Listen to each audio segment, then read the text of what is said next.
Welcome back. Now, in order to grow, you need more traffic. And not just any traffic, but high quality traffic. The sort of traffic we've been looking at that generates the most revenue, the highest average session duration, etc. In this lecture, we'll be looking at different sources and channels to first of all understand what they are, and secondly, to find where our highest quality traffic comes from so that we can make a plan to do more of what works and get more high quality traffic. For example, if we know we're getting more high quality traffic from Facebook rather than Instagram, well, we know that we should be making more Facebook content, right? Okay, let's get started. So because we're talking about where we're getting traffic from, we're gonna move down to acquisition, how we acquire that traffic. And then all traffic, and then we're gonna click on source/medium. Now, scrolling down, we're getting some statistics down here, but before we get started, we want to define what a source is and what a medium is, okay? Because first we have the source and then we have the medium. So let's start with the source. Now, a source is where your traffic are before they see your content, okay? So if we scroll down here, we can see that, okay, where's the source? Well, they started from google.com. And then medium is how they arrived to your content. And if we look at the medium here, we can see that they arrived by CPC, which stands for cost per click, which is an advertising model. Okay, so we know that the source is that they started on Google and they came to our website through ads, through a CPC ad. So that is how we define source, that is how we define medium, so we know where they started and what sort of medium, how they actually ended up being on our website. Now, as you're noticing, we have some pretty boring statistics here. We have direct/none standing for 96.7 of all of the data. And direct/none basically says, first of all, direct, like we spoke about before, Google doesn't really know. They know that it's organic, but they don't know from where it actually came, and none says that they have no idea what the medium used was. No idea at all. And this is probably because they've been updating their own tracking for some reason. Now, judging by mine and Jesper's Google Analytics account, for most people it doesn't look like this at all. You actually get very great data if you have the normal tracking on. So in order for you and me to get some data to actually play with and learn from in this demo account, what we're going to do is we're going to scroll up here, and then we're going to change these dates from 2017. You can just write that year in first, and then 2018. It doesn't really matter what month you're at. And then we're gonna click on apply, and then we're gonna scroll down. And as you can see, we're getting a lot more fun statistics right now. So I don't know why they've changed their traffic to not reveal where people are coming from, but back before, well, clearly in 2017 to 18, they did have more data like this. And in your account on your website, you are going to get more detailed data like this as well. So change these years so that you actually get some data that you can analyze and play with until you start generating your own. Now, just like before, what we're doing here is that we're going to be looking at the source and medium, and then we're going to be looking at things that we've been looking at before, such as which is generating the most revenue, which has the lowest bounce rate, and which has the highest average session duration, okay? So starting off, the majority of the traffic is starting from Google and coming through organic. Organic means that it ended up as a search result and people clicked on it. It stands for 45%, okay? Probably a big part of direct is in here as well, but we're just gonna assume that right now it's 45%. So the first thing we're gonna look at, okay, it's 45% and it stands for 10% of the revenue, and that's pretty big, isn't it? If we go down, we can see that the direct actually stands for 16, even though it's a much smaller percentage of users. Now, because they have clouded their own tracking for some reason, we don't actually know what this means. This is unknown tracking, but we know that from this unknown tracking, they're making a lot of money. But we're gonna judge all of this data from the tracking that we have, because chances are that you're gonna have very little of this.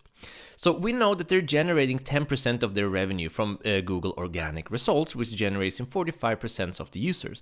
Now, if we look at some other source and mediums, such as YouTube, we can see that YouTube is hardly generating any revenue at all.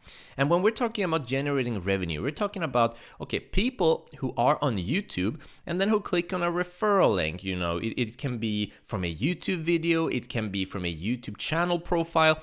anywhere on youtube.com and then end up on the merchandise store, they aren't very happy to be buying anything. And we can also tell because it has such a high bounce rate. So clearly from this, YouTube is a very poor source, a very poor marketing channel to be using to generate revenue. We can also see that the average session duration is very low. So YouTube, not a good marketing channel to be using for this store. If we go down, we're seeing quite a different results.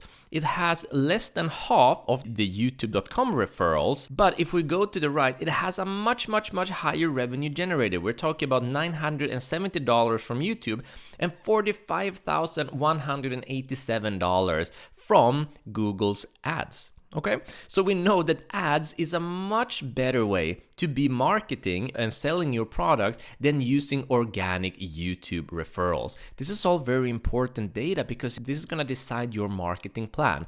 Now we have to remember, of course, that ads cost. So you need to know how much you're paying and how much you're making, how much of this sum is actual profit. But that's, of course, an entire topic in itself. Just looking at this data, we can tell that using ads through Google, that is CPC ads, is much more profitable than using organic YouTube referrals. Indeed, it does have a higher bounce rate and they're not staying for very long on the website. I mean, the Google Organic are staying for twice as long, but it's still very good because it's generating a lot of revenue. If you're running an e-commerce and you're looking to sell more products, this is an amazing channel to be using. But if you're only using running content and you're trying to make money through ads revenue, then of course, if we're looking at the bounce rate and if we're looking at the average session duration, none of these are very applicable. This isn't good statistics. I wouldn't be using ads at all because chances are it wouldn't be paying off. I would be focusing much more or using organic traffic. But now that they're running an e-commerce, they really should be utilizing ads because it is super profitable for them. So to summarize this lecture, this is how you read statistics and understand where people are starting from, the source being where they started, the medium being how they actually ended up on your site. Organic being, of course, that they clicked it themselves, and here they clicked it themselves from Google. Referral meaning that they were referred from somewhere. Now they were referred from youtube.com. It could be from a YouTube video, it could be from a channel, etc. So you're gonna get all of the data here, and what we're looking at if you're running an e-commerce is first of all revenue. And then we're looking at the bounce rates, and then we're looking at the average session durations, so you can understand what sources should you be focusing more on. Here we can tell that clearly Google is the best source to be focusing on when it comes to organic. It's doing better than Bing or any other platform. And what medium should you be focusing on? Should you be focusing on organic or should you be focusing on ads? And clearly in this case, organic just trumps everything big time. But ads is also generating good money, so I would be using that as well. You, on your website, you're gonna get specific data from what you're doing. And if you're using affiliates, you can see which affiliate is generating the highest quality traffic. So maybe you wanna give them a better deal, you wanna give them more content to be working with, etc. This is how you decide on your market plan. For some of you, if you are running ads, then the ads are going to be bigger. And for some of you, there might be different search engines that's actually giving you even better data. And finally, if this is just way too much, it's way above your head, remember, we've been here before. You can go to the left and you can click on channels, and then you can see all of the data just like this and see how much you're getting from organic, how much you're getting from direct, from social, but you're not seeing the source in medium right now. But it's a great way for you to look directly at the bounce rates and the revenue just like before. You get an overview. So this is how you look at the sources and channels and understand what you should be focusing on and what you shouldn't be focusing on. Let's move on to the next lecture and look at behavior reports. So we're gonna dive a little deeper and look at what people are actually doing on your website and how to make decisions based on their behaviors. See you in the next lecture.